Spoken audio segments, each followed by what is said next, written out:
è quella proprio dell'abuso di potere che ha esercitato il sindaco Gori,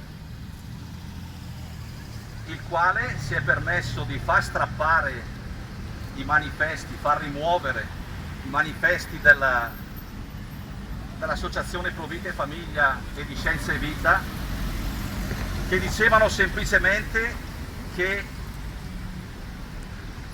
la donna con la RU486 assume un veleno. Effettivamente l'etimologia della parola veleno è proprio farmaco. Il farmaco è stato creato per curare le persone, questo farmaco è stato creato apposta per uccidere una persona e probabilmente per mettere in serio rischio di vita anche la madre.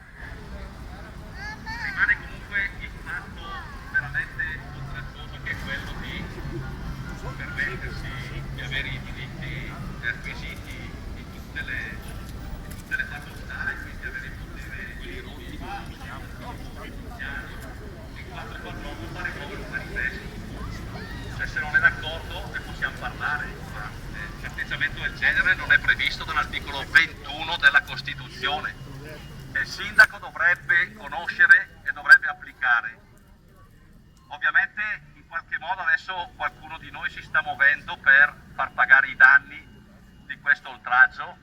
Aspettiamo le scuse, sarebbe sufficiente quantomeno, e poi ovviamente il rimborso dei danni, perché le nostre operazioni sono fatte in autotassazione, non con i soldi pubblici.